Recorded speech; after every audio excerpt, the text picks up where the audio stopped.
સુરતના ભટાર રોડ પર રહેતા ભાજપ કાર્યકર્તા સની નિલેશ ઠક્કરે સુરત ક્રાઇમ બ્રાન્ચમાં 2 દિવસ પહેલા અમદાવાદના જીનેન્દ્ર શાહ સામે ફરિયાદ નોંધાવી. ફરિયાદ મુજબ અમદાવાદના જીનેન્દ્ર શાહે ગત 30 ઓગસ્ટ 2022ના રોજ વિડીયો વાયરલ કર્યો હતો, જેમાં ગુજરાત ભાજપ પ્રદેશ અધ્યક્ષ સી.આર. પાટીલ ઉપર આક્ષેપ કર્યો.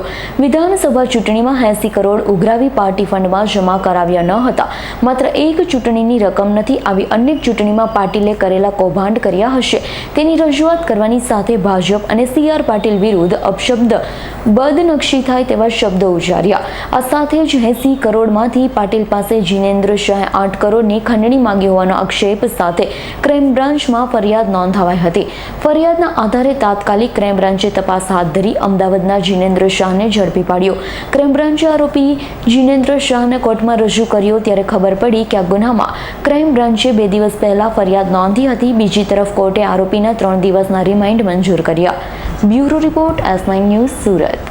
उसके साथ मैं 2 साल से अनऑफिशियली जुड़ा हुआ था. पिछले 2 साल से मैं उनके साथ काम कर रहा हूँ. अनऑफिशियली उनके साथ काम करने का मतलब ये है कि ना तो उन्होंने ऑफिशियली मुझे भारतीय जनता पार्टी में कोई पद या तो कोई पोजीशन दी थी, ना तो मैंने ऑफिशियली भाजपा का कोई केस पहना था. भारतीय जनता पार्टी में मैं काम करता हूँ, उसका सिर्फ वर्बल कमिटमेंट था मेरा पाटिल जी के साथ. बाकी कोई और तरीके से मैं ऑफिशियली नहीं जुड़ा था. मेरा जो काम था, मेरा यही काम था कि मुझे जितने भी अनऑफिशियली काम करने होते थे, जैसे कुछ कॉन्फिडेंशियल डिटेल्स है, कुछ कॉन्फिडेंशियल फाइल्स है, या तो मान लीजिए कि पार्टी फंड है वो एक जगह से दूसरी जगह लेके जाना हो, या तो कहीं से मुझे कलेक्ट करके लाना हो, वैसा मेरा काम था.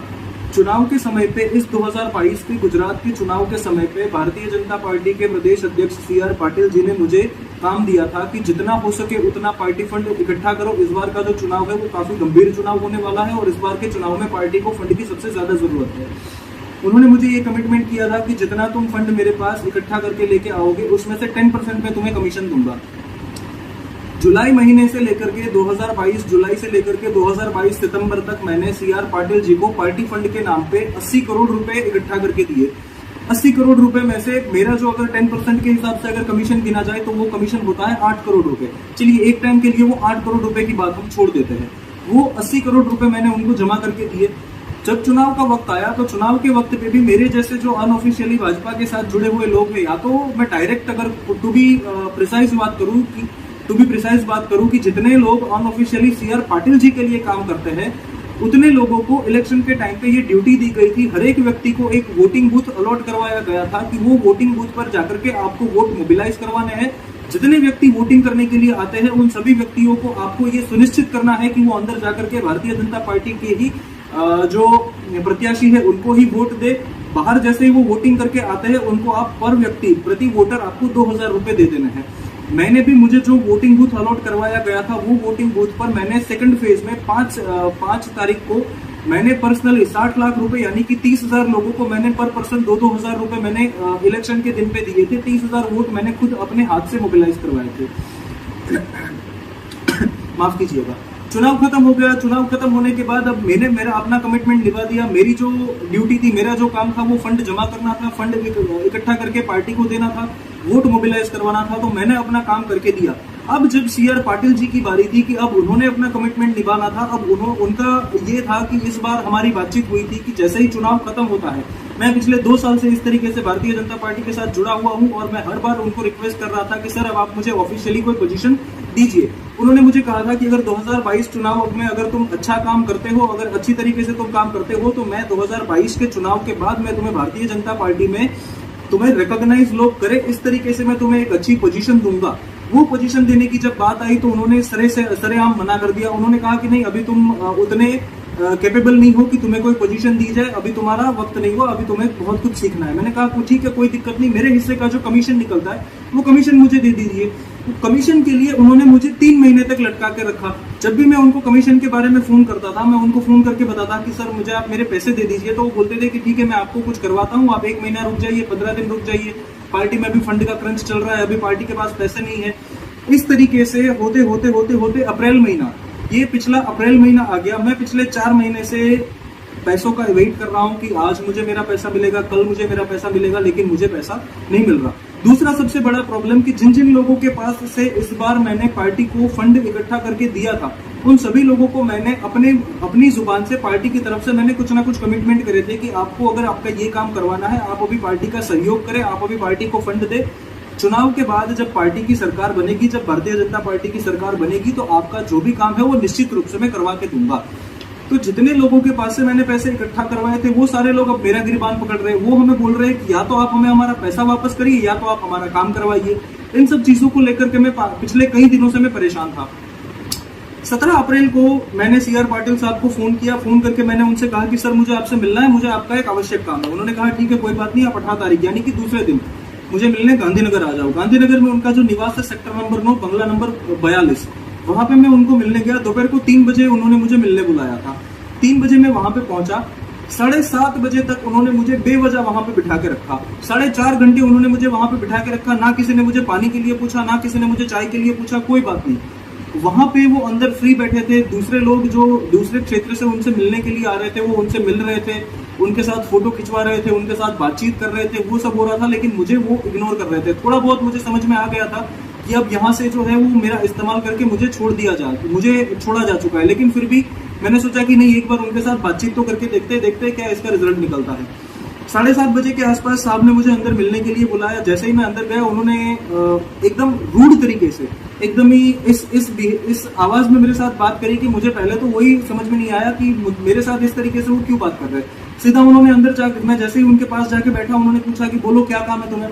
मैंने कहा आपने मुझे कहा था कि चुनाव के बाद आप मुझे भारतीय जनता पार्टी में कोई एक रिकॉग्नाइज कर सके, ऐसी आप मुझे पोजीशन देंगे। उसका आप कुछ कर नहीं रहे। आपने जो पार्टी फंड इकट्ठा किया, वो उन सभी लोगों को मैंने कुछ ना कुछ वादे किए हुए हैं, वो वादे हमें इलेक्शन के बाद पूरे करने थे। तो उन्होंने मुझे सीधा ये सवाल किया कि वो वादा मैंने किया था क्या। उन्होंने मुझे कहा कि वो वादा तुमने किया था, मैंने नहीं किया था। तो मैंने कहा सर ठीक है कोई बात नहीं, मैं उनको जवाब दे दूंगा। मेरा जो 8 करोड़ रुपए का जो कमीशन निकलता है, 10% कमीशन का जो आपने मुझे कमिटमेंट किया था, वो कमीशन आप मुझे दे दीजिए। तो उन्होंने हंसते हुए कहा कि वो तो पैसे पार्टी फंड में चले गए। पार्टी फंड में जो पैसा आता है उसमें से किसी को कुछ नहीं मिलता, वो पैसा सिर्फ पार्टी का होता है। तो मुझे धीरे धीरे समझ में आ गया कि अब यहाँ से जो है वो मेरा इस्तेमाल हो चुका है। तो मैंने सर से कहा कि क्या आप ये कहना चाहते हैं कि अब मुझे मेरा पैसा भूल जाना चाहिए। तो उन्होंने मुझे ये कह के वहां से निकाल दिया कि अब दूसरी बार मुझसे पूछे बगैर यहाँ पे कतई मत आना, उनको चीटरों के साथ काम करना कतई मंजूर नहीं है।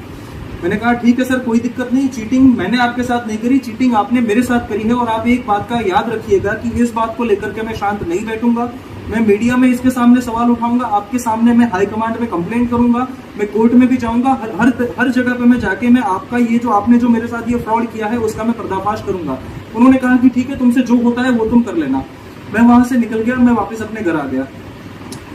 18 तारीख को ये घटना हुई। उसके बाद 3-4 दिन के बाद मैं मेरी वाइफ के साथ अपने स्कूटर पर बाहर कुछ घर की कुछ चीजें लेने जाना था, तो वो लेने जा रहे थे। जैसे ही हम मेरे घर से बाहर निकले, तकरीबन 1-2 किलोमीटर हम चले होंगे, तो मुझे ऐसा फील हुआ कि कोई गाड़ी जो है वो मेरा पीछा कर रही है, कोई गाड़ी मुझे फॉलो कर रही है। ब्लैक कलर की स्कॉर्पियो कार थी, उसके पूरे शीशे काले थे, हर एक चीज काली थी। मतलब अंदर कौन बैठा है, कितने व्यक्ति बैठे हैं, वो बाहर से पता करना नामुमकिन था।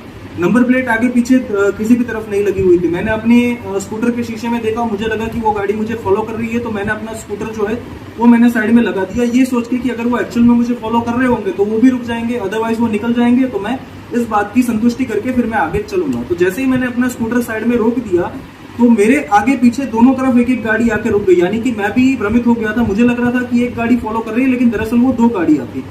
एक गाड़ी मेरे पीछे आके खड़ी होती है, एक गाड़ी मेरे आगे आके खड़ी होती है। उसमें से 3-4 व्यक्ति उतरते हैं। उतरते के साथ ही वो सीधा मेरा गिरबान पकड़ के मुझे इस तरीके से वो धमकाने लगते हैं कि जैसे वो अभी मुझे मार ही डालेंगे। वो मुझे सीधा यही शब्दों में कहते हैं कि तुम ये जो सारी चीजें कर रहे हो, ये जो बवाल तुमने मचा रखा है, वो सारी चीजें बंद कर दो, वरना अहमदाबाद से गायब हो जाओगे रातों रात। कोई तुम्हें ढूंढने वाला नहीं मिलेगा, तुम्हारी हड्डी तक किसी को हाथ नहीं लगेगी।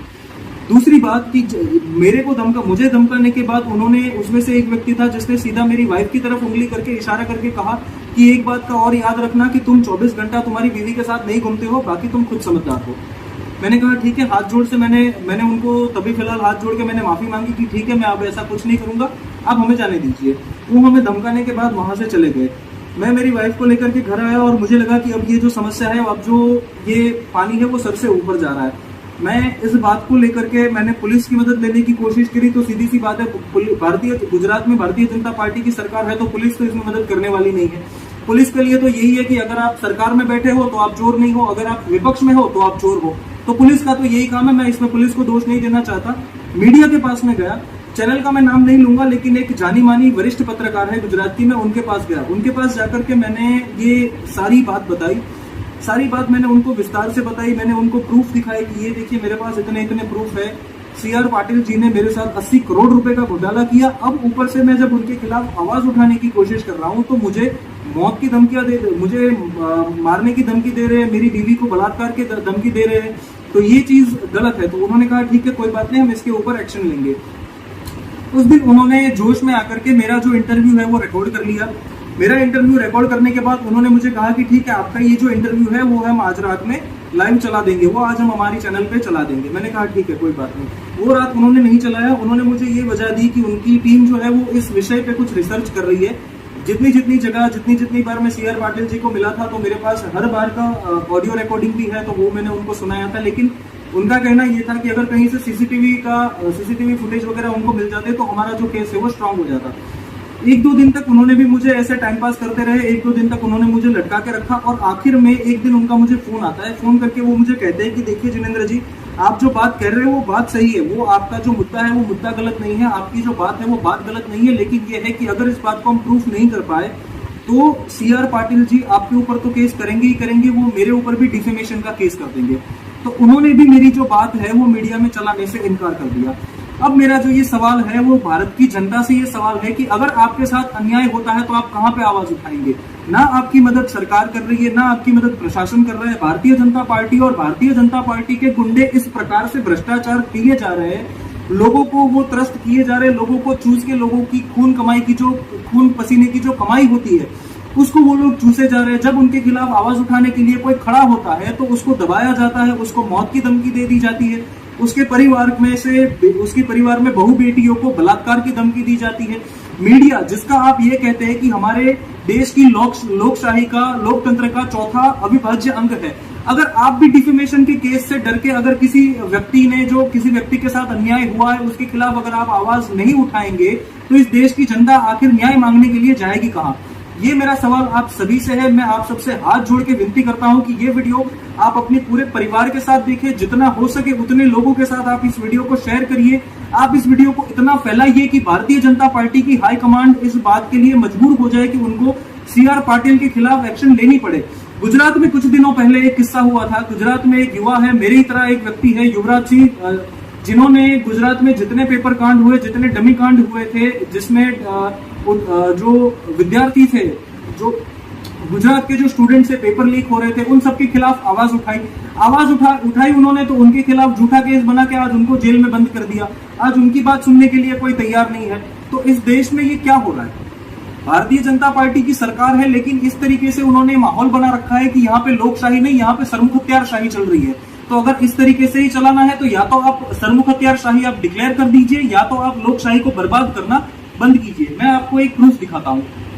ये रिकॉर्डिंग आप ध्यान से सुनिए। ये रिकॉर्डिंग मेरा और सीआर पाटिल जी के बीच का है। मेरे पास इनके हजारों रिकॉर्डिंग है। मेरे पास इनके इतने प्रूफ है कि इनसे क्लियरली प्रूफ होता है कि उन्होंने मेरे साथ घोटाला किया है, लेकिन सारे प्रूफ यहाँ पे वीडियो में दिखाना संभव नहीं है। एक छोटा सा रिकॉर्डिंग मैं आपको प्ले करके सुनाता हूँ।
देखिए, ये एक छोटा सा रिकॉर्डिंग, इससे क्लियरली ये साबित होता है कि सी आर पाटिल जी वो मुझे ऐसा तो है ही नहीं कि मुझे जानते नहीं है।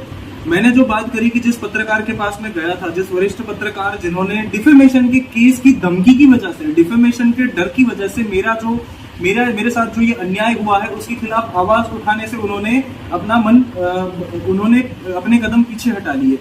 उस पत्रकार ने जब सी आर पाटिल जी को फोन करके इस विषय पे पूछा कि आपके ऊपर कोई ये व्यक्ति है जो आपके ऊपर कुछ इस प्रकार से आरोप लगा रहा है, वो उस व्यक्ति आपके खिलाफ उसके पास कुछ सबूत है जो हमें दिखा रहा है, तो आपका क्या कहना है? तो सी आर पाटिल जी ने सरासर मना कर दिया कि मैं इस व्यक्ति को जानता तक नहीं और मैं इस व्यक्ति के बारे में या तो ये जो मेरे ऊपर आरोप लगाए जा रहे हैं उस आरोप के बारे में मैं ऑन कैमरा कुछ नहीं कहना चाहता।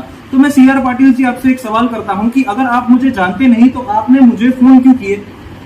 आप अगर मुझे जानते नहीं तो हमारे बीच ये जो फोन पर बातचीत हुई है वो बातचीत क्या आपने नहीं करी? दूसरी बात, अगर आप इतने सच्चे हैं, अगर आप मुझे जानते ही नहीं है, अगर ये जो सारी बात मैं कर रहा हूं वो अगर झूठी बात है तो आप ऑन कैमरा आके क्यों ये सारी चीजें नहीं कहते? आप आपका पक्ष ऑन कैमरा आके क्यों नहीं रखते? और अगर आपको इतना ही डर लग रहा है तो आप भ्रष्टाचार क्यों करते हो? अगर आपको इतना ही डर लग रहा है तो आप आज मुझे दबाने की कोशिश क्यों कर रहे हो? मैं आप सभी लोग जो ये वीडियो को देख रहे हैं, मैं आप सबसे हाथ जोड़ के ये विनती करता हूं कि इस वीडियो को इतना हो सके उतना शेयर करिए जिससे पुलिस और प्रशासन मजबूर हो जाए कि भारतीय जनता पार्टी के जो गुंडे हैं उनके खिलाफ कार्यवाही सख्त से सख्त हो और भारत की जो जनता है उसके साथ जो अन्याय हो रहा है वो अन्याय ना हो। नमस्कार, जय हिंद।